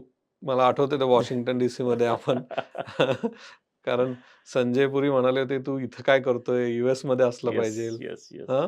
नाही काय ना, शेवटी म्हणजे मी जे काही या लोकांकडनं शिकलो, म्हणजे मी जवळपास आता 25-26 वर्ष म्हणजे 18-18 तास, 20-20 तास काम करून, पण शेवटी तुम्हाला जे मी मगाशी म्हणलं, की वॉक दॅट एक्स्ट्रा माईल हे जे हं. महत्त्वाचं आहे. म्हणजे मला आठवतंय, की मी पुण्यामध्ये राहून म्हणजे एव्हरी अल्टरनेट डे मी मुंबईला त्यावेळेस अपडाऊन करायचो एकेका मीटिंगसाठी. तर शेवटी असं आहे, की मी विचार केला असता, की जाऊ दे आपल्या ऑफिसमध्ये बसूनच काम करू. हो. तर ते कधीच अचीव्ह झालं नाही नसतं. होत, नाही होत. पण मला जर कोणी म्हणजे मी आज कित्येक मीटिंग अशा केल्यात, की मी दिल्लीतनं वापस आलो आणि मला त्या दिवशी संध्याकाळी फोन आला, की उद्या सकाळी तुमची मीटिंग यांच्यासोबत ठरलेली आहे. हं, पर्टिक्युलर मग ते गव्हर्नमेंटचे लीडर्स असतील किंवा पॉलिटिकल हं. लीडर असतील किंवा बिझनेस लीडर असतील. तर मी कधी त्यांना फोनवर असं म्हणलं नाही, की नाही, नाही मी आत्ताच दिल्लीहून वापस आलो. मी त्यांना फक्त एवढंच सांगितलं, की उद्या सकाळी आय विल बी देअर बस. आणि मी पुन्हा उलटी फ्लाइट पकडून दिल्लीला गेलेलो आहे. तुम्हाला हे करावं लागतं म्हणजे प्रत्येकाला, की तिथं तुम्ही 100% आहे. आज आता कंप्लीटली आपण एग्री. अमेरिकेमध्ये सुद्धा आपण किती हो. फिरतो. या बापरे! टोकाहून त्या टोकाला. मग आपण असाही विचार करू शकतो, कशाला आता इथं कशाला? आलो तर इथल्याच लोकांना भेटू. हो. पण चांगल्या लोकांचा शोध घ्यायचा असेल किंवा चांगल्या लोकांची नेटवर्किंग करायचं असेल, तर तुम्हाला स्वतः पहिल्यांदा वेळ द्यावा लागतो. खूप जरुरी आहे. हो, नाही, आपण दोघे तर एका मीटिंगसाठी दुबईला गेलोय. दुबईला. एक मीटिंग. एका आणि वॉर सिच्युएशनमध्ये वॉर त्यावेळेस पण. सिच्युएशनमध्ये. काय होती ती सिच्युएशन? तर ॲक्चुअली त्याच दिवशी म्हणजे याचा इराणवर अटॅक झालाच होता हो, त्या ह्याच्यामध्ये आणि एअरस्पेस बंद झाली होती. हो, पण फक्त एमिरेट्सची फ्लाइट हो. ही एकच फ्लाइट त्या दिवशी मुंबईहून गेली आणि त्या फ्लाइटमध्ये आय थिंक ते 25 लोकं त्यामध्ये आपण दोघं आपण होतो दोघे होतो. त्या ह्याच्यामध्ये. तर शेवटी मी तेच म्हणलं, की एंटरप्रेन्योरला सोल्जरसारखंच काम करावं लागतं. हो. So he has to be like a soldier. Absolutely. Then only आपल्याला मग ते यश मग ते यश आपल्याला जे लाँग टर्मचं यश आपण ज्याच्यासाठी आपण क्रेव्हिंग करतोय, नॉट शॉर्ट टर्म. बरोबर. Then we are 100%. Qualified for that. 100%. तर एक अशी सगळ्यात पॉवरफुल किंवा इन्फ्लुएन्शियल पर्सनॅलिटी त्यांच्याकडनं तुम्ही काय शिकले? माझ्या आयुष्यामध्ये म्हणजे मी जो काही इन्फ्लुएन्शियल आणि पॉवरफुल व्यक्ती मी जी पाहिली आणि ज्यांचा सहवास मला मिळाला, मी खरंच अतिशय स्वतःला भाग्यवान समजतो. हं, ते म्हणजे शरद पवार साहेब. हं, म्हणजे मी जवळपास विद्यार्थी दशेपासून म्हणजे त्यांनी मला इन्फ्लुअन्स केलं किंवा माझ्यासारख्या लाखो लोकांना त्या माणसाने इन्फ्लुअन्स केलं. हं, मला त्यांचं काय आवडलं, तर ते फक्त राजकारणापुरते लिमिटेड नाही आहेत. हं, म्हणजे ही इज एव्हरीवेअर. म्हणजे ते बिझनेसच्या लोकांमध्ये पण तेवढेच पॉप्युलर आहेत. हं, ते राजकारणात तर आहेतच. ते त्यांचं कोअर फील्ड आहे. पण साहित्य असेल, कला असेल, संगीत असेल, क्रीडा असेल, विज्ञान, तंत्रज्ञान, ॲग्रीकल्चर म्हणजे त्यांनी स्वतः महाराष्ट्रामध्ये फ्लोरिकल्चरचे पहिल्यांदा प्रयोग करून आज एक मोठी इंडस्ट्री म्हणजे त्यातून किती हजारो लाखो लोकांचं कल्याण झालं. हं, तर रिअल व्हिजनरी, हं, रिअल इन्फ्लुएन्सर म्हणजे आज तो व्यक्ती असा आहे, की मी पाहिलं म्हणजे जवळपास 60 वर्षाच्या त्यांचा जो काही प्रदीर्घ राजकीय कारकीर्द पाहिली. त्यातले 30 वर्ष आपण जवळून त्यांना हं, म्हणजे अनुभवतोय हं, 30 वर्ष ह्याच्यामध्ये. त्यांचं कधीही महत्त्व कमी झालं नाही. बिकॉज दुसरं मला त्यांच्यामधलं जे कॅरेक्टरिस्टिक्स जे आवडलं त्यामध्ये, की अनेक लोक काय होतं ना, की ते फेज आउट होऊन जातात. खूप हं. चांगले असतात, खूप इन्फ्लुएन्शियल असतात. हो. पण एक पर्टिक्युलर पिरियड नंतर ते फेज आउट होऊन जातात. बिकॉज ते ज्याला आपण म्हणू काल सुसंगत राहत नाहीत. रिलेव्हन्स. हां. तो जो थिअरी ऑफ रिलेव्हन्स जे आहे ना ते फार महत्त्वाचे आहे. Hmm. You have to be relative. म्हणजे येस. ऑलवेज तुमचा रिलेव्हन्स राहिला पाहिजे. तर ॲब्सोल्युटली तर राइट. मी त्या आणि व्यक्तीला त्या पाहिलं रिलेव्हन्ससाठी वाचन खूप गरजेचं आहे. आणि आणि सगळ्यात महत्त्वाचं म्हणजे यूथशी कनेक्ट. यूथशी का. कारण तुम्ही सगळ्यात जास्त कोणाकडे शिकू शकता तर यूथकडनं हो. नफ्स कळायला पाहिजे काय चाललंय बाकी. त्याच्यामध्ये. तर मी जे माझ्यामध्ये काही काही चांगले गुण हं. आत्मसात केले, तर मी 30 वर्ष त्यांना खूप जवळून ऑब्झर्व्ह केलं. त्यांचं बऱ्याचदा त्यांच्याशी इंटरॅक्शन, त्यांच्याशी चर्चा, त्यांचा सहवास आणि त्यांच्याकडनं हे सगळे म्हणजे त्यांच्यातून हे गुण आपण आत्मसात केले. खरं. अशा अनेक म्हणजे मी जसं एक उदाहरण म्हणून हो. नाही आणि सांगितलं. हे तर इन्फ्लुएन्शियल झाले आणि असे कोण एकदम मोठे व्यक्ती, पण एकदम हंबल म्हणजे त्यांच्याकडे असं बघून वाटणार पण नाही, ज्यांचा परिणाम तुमच्यावर झाला, की यार एवढं असून पण हंबल राहू शकतो माणूस. असं कोण? मला अशी व्यक्ती म्हणजे सुशील कुमार शिंदे. अच्छा. कारण त्यांचं पूर्ण आयुष्य जे आहे ते म्हणजे अतिशय म्हणजे अगदी खडतर परिस्थितीतून ते पुढे आले. हं. म्हणजे ढोर गल्लीमध्ये राहणारे सुशील कुमार शिंदे हं. कोर्टामध्ये बिलीफ म्हणून काम केलं. त्यामध्ये बिलीफ जसं काम असतं फक्त हं. ते तो एक सगळं हं. ते करून की लोकांना पुकारणे, त्यांची नावं पुकारणे. तिथून ते पोलीस इन्स्पेक्टर झाले. तिथून राजकारणात आले. वकील झाले. राजकारणामध्ये अगदी पदं चढत-चढत महाराष्ट्राचे मुख्यमंत्री, देशाचे गृहमंत्री आणि लोकसभेचे नेते. आणि पूर्ण त्यांच्या आयुष्यामध्ये सगळ्यात त्यांच्याकडनं शिकलेला गुण म्हणजे नम्रता. वाह! आजही तुम्ही त्यांना भेटा, ते कधीही कुणाशीही म्हणजे विनम्रतेनेच वागले. मला असं वाटतं, की अशी खूप मोठी लोकं आयुष्यात आपल्या ज्यावेळेस येतात, हं. तर निश्चित त्यांचा आपल्यावर परिणाम होतो. हं. दुसरं व्यक्ती म्हणजे विलासराव देशमुख मी जे पाहिलं, की त्यांच्याकडे तो एक डायनॅमिझम हं. आणि जो सकारात्मकता, हं. पॉझिटिव्हिटी. हं. मग ते कुठल्याही सिच्युएशनला पॉझिटिव्हली फेस करायचे. कितीही अवघड सिच्युएशन आली, तर तर ती पॉझिटिव्हिटी सुद्धा आपल्या आयुष्यात खूप महत्त्वाची आहे. मी 100%. म्हणतो एंटरप्रेन्योरनी पॉलिटिशियनकडनं शिकलं पाहिजे. म्हणजे हं. शेवटी पॉलिटिशियन जे असतात, ते सुद्धा काय असतात, की ते आपल्यासारखे जमिनी मातीतूनच आलेले असतात ना. बरोबर. पण आज शेवटी काय होतं, एक एंटरप्रेन्योर हा एक कंपनी चालवतो. हं. हे लोक राज्य चालवतात, देश हं. चालवतात हं. ह्याच्यामध्ये. म्हणजे आता आपण दाओसमध्ये आत्ताचे मुख्यमंत्री हं. फडणवीसांना आपण पाहिलं. हं. म्हणजे ही इज अल्सो त्यांच्याकडे पण ते डायनॅमिझम आहे. हो. ट्रान्सफॉर्मेशन करायची म्हणजे त्यांच्याकडे ती विल पॉवर आहे. हो. म्हणजे मला त्यांच्यातला म्हणजे आवडलेला जो गुण आपण जे त्यांच्याकडनं शिकतो. शेवटी हो. आपण लोकांना ऑब्झर्व्ह करतच हो. शिकत असतो ना बरोबर. त्याच्यामध्ये. म्हणजे मागच्या काही काळामध्ये त्यांनी जे इंडस्ट्रियल ट्रान्सफॉर्मेशन महाराष्ट्रात सुरू केले, हं. की महाराष्ट्राला ही इज म्हणजे ऑल्सो विजनरी म्हणजे आता विजनरी विजन आहे. त्यांना विजन आहे आहे, त्या विजन आहे. ह्याच्यामध्ये. 100%. कम्युनिकेटिव्ह कॉम्पिटन्सी चांगली आहे. हो. ते त्यांच्याकडे पण शिकण्यासारखे गुण आहेत. हं. मला ॲब्सोल्युटली. असं वाटतं, की ही सगळी लोकं आहेत ना, की ह्यांच्याकडनं खूप शिकण्यासारखं असतं. ॲब्सोल्युटली. म्हणजे मला रेअर संधी रतन टाटांना भेटण्याची मिळाली. ते सगळ्यांचेच आयडॉल आहेत, हे हं. नाहीये. पण मी त्यांच्याकडे एकदा ज्यावेळेस आणि देशमुख साहेबांनीच माझी त्यांची हं. भेट करून दिली होती. तर अतिशय साधे राहायचे त्याच्यामध्ये. पण मी ज्यावेळेस त्यांना भेटायला गेलो, ऑब्व्हियसली मला एक त्यांचा छोटा इंटरव्ह्यू त्यावेळेस करायचा होता. तर त्यांनी मला स्वतः चहा बनवून दिलेला मला आठवतंय. म्हणजे ते पारशी पद्धतीचं ते त्यांचं ते हं. चहाचा ट्रे, त्यात ते सगळं हे करून. पण गप्पा मारता-मारता त्यांनी मला स्वतः चहा बनवून दिला. म्हणजे या गोष्टी किंवा मी सॅम पिट्रोडांना ज्यावेळेस त्यांच्या अमेरिकेतल्या घरी गेलो त्याच्यामध्ये. तर त्यांनी अक्षरशः म्हणजे स्वतः किचनमध्ये जाऊन सगळ्या गोष्टी बनवून आणून दिल्या. आपण ही जी मोठी लोकं आहेत ना सगळी, मग ती खरंच म्हणजे त्यांच्याकडनं शिकण्यासारखं खूप काही असतं. 100%. त्या गोष्टी आपण खरं त्यांच्याकडनं म्हणजे त्या त्या निरीक्षणातून आपण शिकल्या पाहिजेत.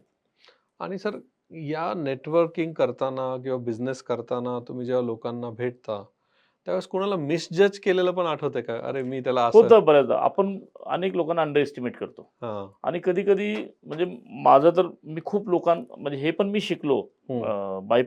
ह्या लोकांच्या ह्याच्यामधूनच, की खूपदा असं असतं, की आपल्याला सेलिब्रिटींचं अट्रॅक्शन असतं. हं. हे सेलिब्रिटी म्हणजे मी तर कायम ह्याच्यामध्ये बऱ्याचदा मी जज झालो.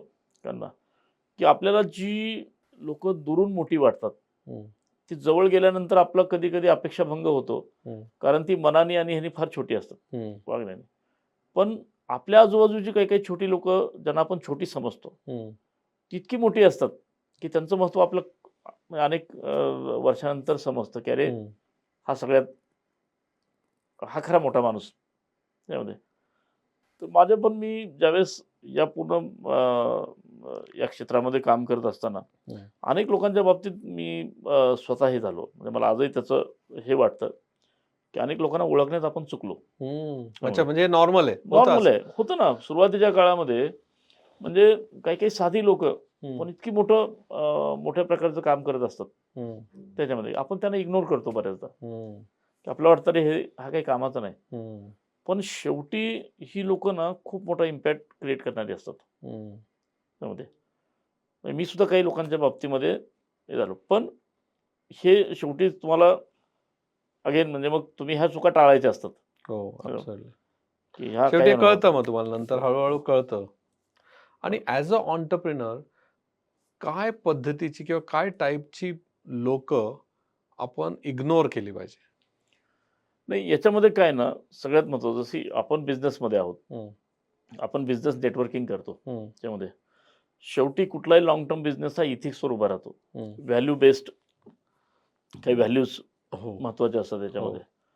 तर बऱ्याचदा असं असतं आपल्या आजूबाजूला एक 10% बिझनेस नेटवर्किंगमध्ये लोकं अशी असतात, हं, की ज्यांना क्विक सक्सेस मिळवायचं असतं विदाऊट एनी इथिक्स हं, किंवा कुठल्याही व्हॅल्यू सिस्टम ब्रेक म्हणजे त्यांना त्याच्याशी काही देणं-घेणं नसतं. हं, फक्त दे आर रिलेटेड टू हं, की तो क्विक सक्सेस मिळवायचा आणि त्या बिझनेसमधनं बाहेर पडायचं. हं, थोडक्यात अनेक फ्रॉड लोकं सुद्धा आपल्याला हं, ह्याच्यामध्ये येतात. हं, ते आपलं स्किल आहे. हं, विथ एक्सपिरियन्सनी आपण अशा लोकांना योग्य वेळी ओळखणं यामध्ये. कारण अशी लोकं नेटवर्किंगमध्ये खूप ॲग्रेसिव्ह असतात, हं, की त्यांना माहिती आहे, की शेवटी जेवढं ॲग्रेसिव्ह नेटवर्किंग तेवढं त्यांना जास्त प्रॉफिट आणि त्यातून त्यांचे लवकर एक्झिट हं, त्यामुळे. तर मला असं वाटतं, की शेवटी वेळ लागला तरी चालेल, पण जेन्युनिटी हं. लोकांची फार महत्त्वाची असते याच्यामध्ये. आय थिंक बाय एक्सपिरियन्स शेवटी तुम्हाला हे तुम्हाला टाळता आलं पाहिजे. म्हणजे शॉर्ट टर्म जे विचार हां. करतायत किंवा शॉर्टकट मारणारी लोकं हो. किंवा तुम्हाला पैसे डबल करून देतो म्हणणारी असले अशा सगळे लोकांशी कुठल्याही प्रकारचं नेटवर्किंग हे घातकच आहे, घातकच लाँग आहे. टर्मच्या दृष्टीने. त्यासोबत आपणच नाही, आपली ऑर्गनायझेशन भरडली जाते. शेवटी आपण हो, फेस असतो ऑर्गनायझेशनचा. बरोबर आहे. त्यामध्ये चुकीच्या लोकांची एंट्री, चुकीच्या लोकांचा म्हणजे ह्याच्यामध्ये जर समावेश झाला, हं. तर ऑर्गनायझेशन ऑल्सो सफर. सो यू ती आर फार ॲब्सोल्युटली महत्त्वाची राइट. काळजी ही नेटवर्किंगमध्ये आपण घेतली पाहिजे. आणि सर एवढ्या वर्ष तुम्ही पॉलिटिशियन्स असू, इन्फ्लुएन्सर्स, साहित्यिक, बिझनेसमॅन सगळ्यांशी डील करता. एक अशी काय लर्निंग आहे तुमची, की ती तुम्हाला समजायला बरेच वर्ष लागले? म्हणजे खूप बरोबर होतं हे असं सिंपल होतं, पण तुम्हाला ते समजता 10-20 वर्ष गेली. असं काय एक गोष्ट तुम्ही जे आत्ता एवढ्या एक अनुभवानंतर 30 वर्षाच्या नेटवर्किंग नंतर काय तुम्हाला कळाली गोष्ट? काय महत्त्वाची एक गोष्ट आहे याच्यामध्ये? नाही, शेवटी काय माहिती आहे का, म्हणजे मला जे हे जाणवलं नेटवर्किंगच्या या पूर्ण प्रवासामध्ये, की बऱ्याचदा असं होतं, की शेवटी आपल्यालाही ते कधीतरी असा मोह होतो हं, त्यामध्ये, की काही गोष्टी इतकी प्रलोभनं समोर असतात हं. ह्याच्यामध्ये. शॉर्टकट थोडासा घेतला आणि बरेचदा असं असतं, की शेवटी प्रत्येक सिग्नलच काय आपण सिग्नल ब्रेक केला तर ॲक्सिडेंट होत नाही. बरोबर. पण शेवटी काय माहिती आहे का, की अ, आपण एक ठरवलं पाहिजे, की आपल्याला 2 गोष्टी आहेत हं, आयुष्यामध्ये आपल्याच्या, की एक तर व्हॅल्यू जनरेशन. हं, मग त्यासाठी तुम्हाला कुठल्याही प्रकारचे तुम्ही शॉर्टकट घेऊन ते व्हॅल्यू जनरेट करू शकता. हं. म्हणजे मेकिंग मनी. येस. Second making impact. हं, तर तुम्हाला ॲज अ एंटरप्रेन्योर तुम्हाला ठरवलं पाहिजे, की मला फक्त पैसेच मिळवायचे आहेत, का मला इम्पॅक्ट क्रिएट करायचं आहे. म्हणजे एकदा तुमचा एकदा याच्यामध्ये तुमची क्लॅरिटी आली थॉट प्रोसेसमध्ये, हं, तर मग देन डेफिनेटली आणि आपण सगळेजण हं. इम्पॅक्ट क्रिएट करणार आहोत त्याच्यामध्ये. आता इम्पॅक्टवर आले तुम्ही आणि मला याच्याबद्दल बोलायचंच होतं, की तुम्ही एक रुरल एंटरप्रेन्योर कनेक्ट इनिशिएटिव्ह एक रुरल एंटरप्रेन्योरसाठी एक तुमचा एक नॉन प्रॉफिट एनजीओ फॉर्म केलंय. बरोबर. आपण दोघांनीच मिळून ते येस, फॉर्म केलंय. Yes, yes. तर त्या एनजीओ म्हणजे काय थॉट प्रोसेस होता आणि का चालू केलंय आपण ते? एक तर हे बघा, शेवटी आपण सगळेच जण म्हणजे आपल्या लाईफटाईममध्ये आपल्या सगळ्यांचं स्वप्न आहे आणि आपण ते पाहणार आहोत, हो, की ज्यावेळेस देशाला 100 वर्ष स्वातंत्र्याला पूर्ण होतील हो. 2047. 47. तर we want to see our country as the most developed nations. पहिल्या 3 राष्ट्रांमध्ये आपलं राष्ट्र पाहिजे जगातल्या. हो, त्यामध्ये हे आपल्या सगळ्यांचं स्वप्न आहे हो. त्यामध्ये. आता ज्या पहिल्या 2 राष्ट्र आहेत, त्यांनी हां. ते ऑलरेडी अचीव्ह केलेलं आहे. हो, आपण आपला जर्नी पुढच्या 20 वर्षाचा आपण त्या त्या दृष्टीने आपला प्रवास चालू आहे. हो. पण शेवटी कसं आहे ना, की नुसतं एम मोठं असून किंवा फक्त हे रोमॅन्टिक ड्रीम असून चालत नाही नाही. त्यामध्ये. तर ॲक्चुअली तो इन्क्लुझिव्ह पाहिजे तो सगळा प्रोजेक्ट जो आहे, हो. की त्याच्यामध्ये शेवटी आज 140 कोटीचा देश आहे. हं. तो 170 कोटीचा होईल 2047 मध्ये त्यामध्ये. तर या सगळ्या लोकांचं स्वप्न पूर्ण करण्यासाठी तर वी शुड हॅव म्हणजे आपल्याकडे तो इन्क्लुझिव्ह ग्रोथ झाली पाहिजे आणि ती सस्टेनेबल ग्रोथ असली पाहिजे बरोबर, पुढे. त्यासाठी प्रयत्न होणं गरजेचं आहे. बरोबर. तर आपण जो दोघांनी इनिशिएटिव्ह हा सुरू केला, हं, मला असं वाटतं की तो विकसित भारताचं जे स्वप्न आपण सगळे पाहतोय, हं, तर त्याच्यामध्ये एक छोटासा एक व्हॅल्यू ॲडिशनचा हा प्रयत्न आहे हं. त्यामध्ये. आणि शेवटी काय कुठलाही देश तुम्ही जर पाहिला, की तो डेव्हलप झाला म्हणजे काय झालं, की म्हणजे फक्त आपल्या देशामध्ये आत्ता जी इम्बॅलन्स ग्रोथ दिसते, सगळ्यात हो. मोठा प्रॉब्लेम आपला काय आहे, की इम्बॅलन्स ग्रोथ. हं, सगळीकडेच इम्बॅलन्स ग्रोथ दिसते, की त्याच्यामध्ये काय आहे, की देशाचा जी-डी-पी जो आहे त्याच्यामध्ये, तर 7 ते 8 राज्य आहेत, हं. 29 आपल्या स्टेट्सपैकी. ही 7-8 राज्य 70-75% जी-डी-पी क्रिएट करतात बरोबर. आणि बाकीची मग 21-22 राज्य जी आहेत, ती राहिलेली 30% जी-डी-पी क्रिएट करतात. ही प्रचंड इम्बॅलन्स ग्रोथ आहे. हं, साउथ इंडियन स्टेट्सचा प्रोग्रेस किंवा त्यांचा डेव्हलपमेंट त्यांचा जो ग्रोथ रेट आहे तो प्रचंड हं. हाय. पर्याप्त तुम्ही काही नॉर्थ ईस्टची राज्य पाहिली त्याच्यामध्ये, तर तो प्रचंड लो. कमी आहे. हो, बरोबर. दरडोई उत्पन्न जे आहे, ते साउथ इंडियन स्टेट्सचं खूप चांगलं आहे. हं, नॉर्थचं प्रचंड म्हणजे त्याच्यामध्ये तफावत आहे हं. या ह्याच्यामध्ये. एज्युकेशन वाईज सुद्धा देअर इज इन तफावत. इक्वॅलिटी त्यामध्ये. तर डेव्हलप नेशन म्हणजे काय? तर इक्वॅलिटी ऑफ अपॉर्च्युनिटी क्रिएट करणे. हं, इक्वॅलिटी ऑफ ग्रोथ अपॉर्च्युनिटी हं, क्रिएट करणे आणि सगळ्यात महत्त्वाचं देशापुढचा आजचा सगळ्यात महत्त्वाचा प्रॉब्लेम काय? तर अर्बन रुरल डिव्हाईड. हं. म्हणजे आज 50-50% दोन्हीकडे लोक राहतात. अर्बनमध्ये 50% ते काही वर्षांनी इकडे 70% होतील, तिकडे 30% होतील. पण आज ग्रामीण भागाची अवस्था फार बिकट आहे. त्यांना संधींची उपलब्धता नाही आहे, कमतरता आहे. हं, पर्याप्त शहरांमध्ये तुम्हाला ह्या सगळ्या गोष्टी मुबलक प्रमाणात हं. उपलब्ध आहेत. तर हा जो रुरल एंटरप्रेन्योर कनेक्ट इनिशिएटिव्ह काय आहे? तर आपण ज्यावेळेस डेव्हलप नेशन म्हणून आपलं बनायचं आहे, तर उद्योजक हे ग्रामीण भागातून तयार झाले पाहिजेत. हं, तर ती ग्रामीण भागातली इकोसिस्टम सुद्धा तेवढीच मजबूत पाहिजे, जेवढी अर्बनमधली आहे. हं. तर हे डेव्हलप नेशन म्हणून आपण सस्टेनेबल डेव्हलप नेशन बरोबर. हा गोल अचीव्ह करू शकतो. सो आपला जो आयडिया आहे याच्यामध्ये, की ग्रामीण भागातले उद्योजक तयार व्हावेत. त्यांनी चांगले उद्योग उभारावेत. तिथं टॅलेंट आहे प्रचंड. त्या टॅलेंटला अपॉर्च्युनिटी मिळावी हं, त्यामध्ये. ग्रामीण भागात जर उद्योग निर्माण झाले, तर तिथं चांगले जॉब क्रिएट होतील. हं. मायग्रेशन थांबेल शहरांकडे येणारं. तर वी वॉन्ट की ते उलटं रिव्हर्स मायग्रेशन झालं पाहिजे. सो बेस्ड बिझनेसेस असतील किंवा छोटे-मोठे उद्योग प्रोडक्शन, असतील, मॅन्युफॅक्चरिंग. मॅन्युफॅक्चरिंग असेल त्यामध्ये. आणि सगळ्यात महत्त्वाचं सागर आपण सुद्धा ग्रामीण भागातून आलेलो आहोत त्यामध्ये. ग्रामीण भागात जर काय ना सगळ्यात महत्त्वाचं तर व्हॅल्यू सिस्टम खूप चांगल्या आहेत. हं. सो एंटरप्रेन्योरशिपला लागणारी व्हॅल्यू सिस्टम ऑलरेडी ती ग्रामीण भागात आहे. आहे. त्यांना फक्त अपॉर्च्युनिटी द्यायची. अपॉर्च्युनिटी क्रिएट केली पाहिजे. म्हणून हा इनिशिएटिव्ह आहे. हं, आणि हे फक्त थोडं विषयांतर म्हणून सांगतो. पण अ, ग्रामीण भागातल्या जी मुलं-मुली आहेत, तर त्यांचं कॅरेक्टरिस्टिक्स मध्यंतरी एक हार्वर्डचा मी जो तुम्हाला रेफरन्स दिला, हं, की त्यांची एक टीम ज्यावेळेस 2007 साली हं, मुंबईवर अटॅक झाला हं, आणि ताज हॉटेल, ट्रायडंट हॉटेलमध्ये ज्यावेळेस प्रचंड मोठ्या प्रमाणात म्हणजे ते अटॅक झाले, तर तिथं सगळ्यांना एक कुतूहलाचा विषय असा होता किंवा ताज म्हणजे एकदम जे आपलं गेटवे ऑफ इंडियाचं जे सगळ्यात one of the best hotels in the world जर आपण म्हणतो. तर त्या ठिकाणी ज्यावेळेस हा 2-3 दिवस ही सगळी ज्यावेळेस ऑपरेशन चालू होती त्यामध्ये, तर रिसेप्शनला काम करणारे असतील, हॉटेलमधले सगळे कर्मचारी असतील, हे असतील. तर त्या सगळ्या लोकांना एखादा अटॅक झाल्यानंतर रस्ते माहिती होते. एक्झिट रूट माहीत असतात सगळ्यांना, हम्म. की या हॉटेलचे म्हणजे चोर आपत्कालीन वाटा पण स्थितीतले आहे. एक्झिट रूट माहीत असतात.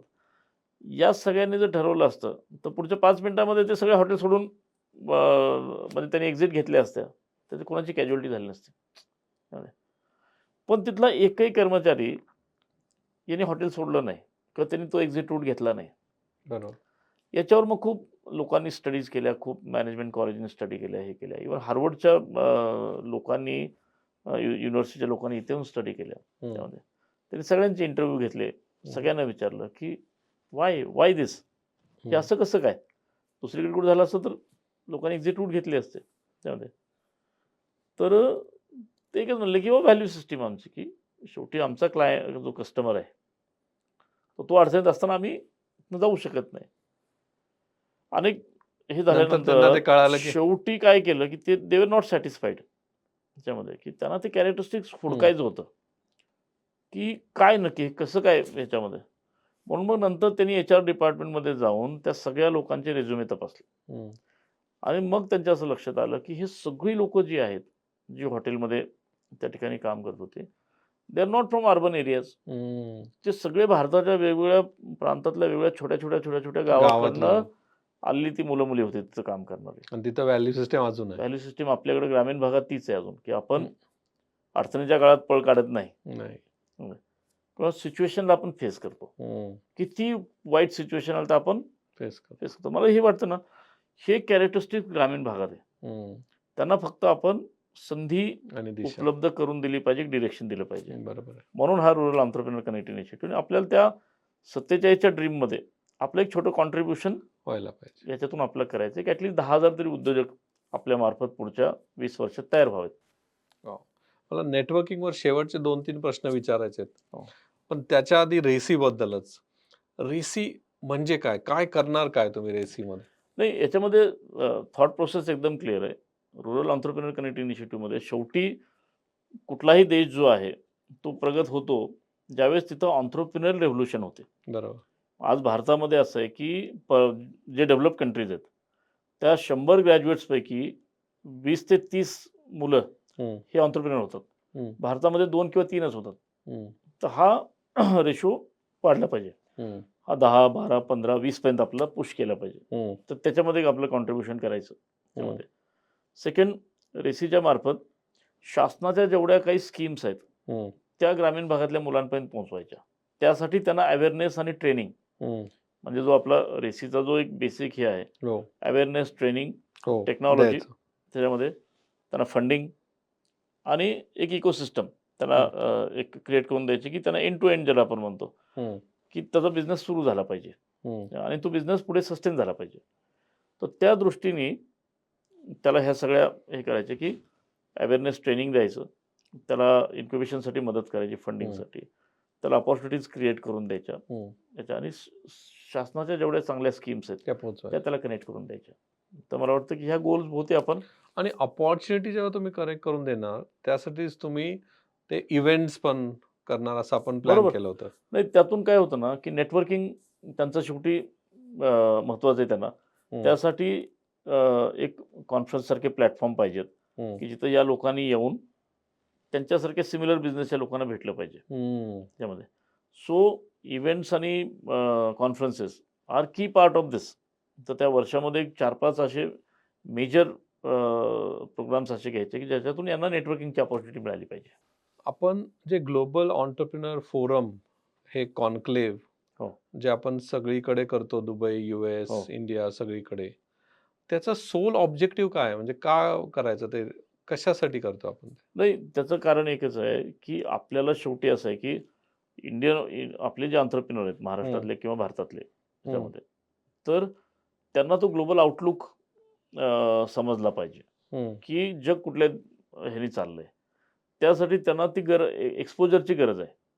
सो त्याच्यामुळे जगातले बेस्ट एंटरप्रेन्योर जे स्ट्रगल त्यांच्यासारखेच करून आलेले आहेत आणि आज वेगवेगळ्या देशांमध्ये काम करतात. हम्म. आणि आपला जो हे आहे, की जेवढे काही महाराष्ट्राशी रिलेटेड उद्योजक जगभरामध्ये काम करतात, त्यांना ह्या प्लॅटफॉर्मवर एकत्र आणायचं आणायचं. त्याच्यामध्ये. तर मला असं वाटतं, की नवीन एंटरप्रेन्योरला यातून शिकायला मिळतं प्लस त्यांच्या जर काही चांगले कोलॅबरेशन झाले तर त्यांच्या बिझनेसला एक चांगली इम्पॅक्ट होतो. इम्पॅक्ट मिळतो, एक अपॉर्च्युनिटी क्रिएट होते. तर त्याच्यासाठी हे ग्लोबल ऑन्ट्रप्रिनर फोरम जो आपण अंडर रेसी हो. आपण लॉन्च करतोय त्याच्यामध्ये, so this will tremendously help the new entrepreneurs. I completely agree आणि आपण हे इम्पॅक्ट वरून चालू केलं आणि बरोबर. आपण जेव्हा पण बोललो, तुम्ही काय म्हणाल, तर मला कायम सांगायचे, की इम्पॅक्ट व्हायला पाहिजे. है ना? की लेट्स से मी बरचसं कंटेंट बनवायचो, पॉडकास्ट बनवायचो. तुम्ही म्हणायचे, "ठीक आहे, हे बनवायचंय, पण ॲक्चुअली रिअल इम्पॅक्ट काय?" बरोबर. आणि त्यासाठी आपण हे चालू केलं आणि आता आपण बघतोय, की आपण जवळ-जवळ 5 एक 10,000 मुलांपर्यंत पोहोचलोय. 100% आता आपण किती वेळा बाहेर जातो, तर अनेक लोक येऊन तुम्हाला स्वतः भेटतात, की हो, मी तुमचा पॉडकास्ट पाहिला, हो, मला हे तुमचे रील्स आवडले, मला यातून काहीतरी शिकायला मिळालं. हो. दिस इज द इम्पॅक्ट. एक्झॅक्टली. की शेवटी काय ना, की एंटरप्रेन्योरला काही नवीन आयडिया जनरेशन देणं फार महत्त्वाचं असतं हं. त्याच्यामध्ये, की कुठली आयडिया त्याला कधी कुठे क्लिक होईल. सो त्या दृष्टीने I think what we are doing absolutely. Is really creating that impact. 100%. So this is the beginning, but I say this is the हां, just a beginning. Beginning. Just the beginning. Long way to go. आणि आपण आज नेटवर्किंगवर बोललो आणि त्याच्याचबरोबर एक शब्द आहे कोलॅबरेशन, है येस. ना? एंटरप्रेन्योरला पुढच्या युगामध्ये कोलॅबरेशन शिवाय ऑप्शनच नाहीये. खरं आहे. तर तुमचं काय मत आहे कोलॅबरेशनवर? की काय की कोलॅबरेटिव्ह इकोसिस्टम किती महत्वाची आहे आजच्या जगामध्ये? नाही, आता कसं आहे ना, की शेवटी ज्या स्पीडनी डेव्हलपमेंट होत आहेत, म्हणजे हं, आपण ते म्हणतो, की इतक्या वेगाने बदल घडत आहेत ह्याच्यामध्ये, हं. की रिइन्व्हेंटिंग द व्हील करायची गरज नाही हां, ह्याच्यामध्ये. एक तर तुम्हाला डिसाईड केलं पाहिजे where to compete, where to cooperate, where to हां. Collaborate perfect. त्यामध्ये. सर कॉम्पिटिशन करण्यामध्ये एनर्जी वाया घालवण्यापेक्षा हं, कॅन वी कोलॅबरेट, कॅन हं, वी कोऑपरेट. हं. शेवटी अल्टिमेट गोल आहे तो बिझनेस ग्रोथ बरोबर. त्याच्यामध्ये. सो मला असं वाटतं, की तो एंटरप्रेन्योरला तो कॉल घेता आला पाहिजे. हं. सेकंड महत्त्वाची गोष्ट आहे ना, की फार इमोशनल अटॅचमेंट गरजेची नाहीये तशी, बरोबर. की आपलं गोल हॅज टू बी आपल्याला काहीतरी मोठं क्रिएट जर ज्यावेळेस आपण म्हणतो, की आपलं एक ड्रीम बिग हं, याच्यावर काम करताना तुम्हाला छोट्या-छोट्या गोष्टी सोडून देता आल्या पाहिजेत. हं, म्हणजे मला कायम आता या ठिकाणी छत्रपती शिवाजी महाराजांचं मागं चित्र आहे. तुम्ही जिथं बसलाय तिथं. हं, त्यामध्ये की महाराजांना ते कळलं होतं म्हणजे स्वराज्य कसं निर्माण झालं. हं, तर त्यांनी बऱ्याचदा अनेक गोष्टी सोडल्या. हं, कारण त्याला माहीत होतं, की ह्या गोष्टी मी पुन्हा मिळवू शकतो. हं. त्यामध्ये म्हणजे गडकोट किल्ले सुद्धा ज्यावेळेस मिर्झाराजे जयसिंगचं त्यांचं ज्यावेळेस तह झाला, तर त्यांनी ते दिले त्यांना. बरोबर. पण नंतर ते सगळे मिळवले. हं, सो शेवटी कसं आहे ना, हा याच्यामध्ये की तुम्ही किती थोडासा भावनिक न राहता रॅशनल थिंकिंग जी आहे ना, ती ती फार गरजेची आहे ते फार गरजेचं आहे. त्याच्यामध्ये. सो तर तुम्हाला एक शेवटचा प्रश्न आपण रॅपिड हो, फायरवर जायच्या आधी, हो. की एक 20 ते 25 वर्षाचा मुलगा किंवा मुलगी आहे, है ना? बरोबर. त्यानी नेटवर्किंगसाठी किंवा त्याच्या फ्युचर एंटरप्रेन्योर जर्नीसाठी किंवा ह्याच्यासाठी काय पावलं अशी त्यांनी उचलली पाहिजे, की त्यांनी काय करायला पाहिजे? आणि खूप यंग आहे एकदम. नाही, मला असं वाटतं ना, एकतर तुमच्या विचारांची बैठक तुम्हाला नक्की करता आली पाहिजे पहिली. म्हणजे ओह! की शेवटी कसं आहे ना, की थॉट प्रोसेस मी तुम्हाला जे म्हणलं ना, की मला लाँग टर्म यश मिळवायचं आहे. Hmm. Wow! I want to be genuine. Hmm, मला कुठलाही शॉर्टकट घ्यायचा नाही आहे.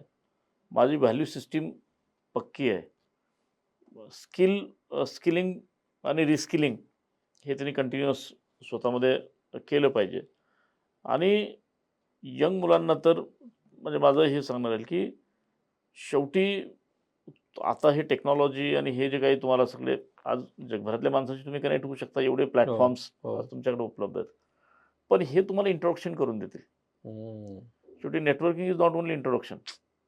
मी किती लोकांना ओळखतो ह्याच्यापैकी माझे किती लोकांशी उत्तम संबंध आहेत. हं. हे खूप हे महत्वाचं. महत्त्वाचं आहे. आज तुमच्याकडे 5,000 Facebookमध्ये फ्रेंड्स आहेत.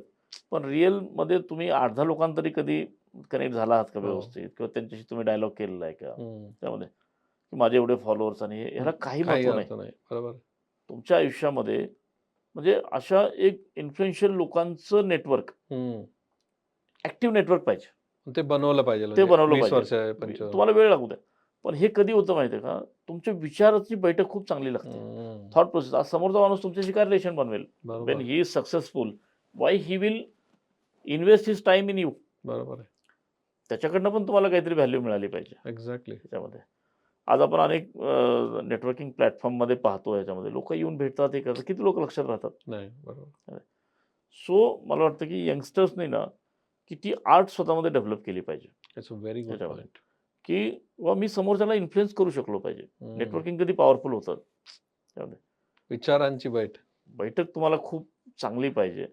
ॲटलिस्ट आज म्हणजे तुमच्याकडे काहीतरी विचारांचं आदान-प्रदान करण्यासारखं तुमचा हो, ॲब्सोल्युटली. स्वतःचा सुद्धा बेस तो स्ट्राँग पाहिजे.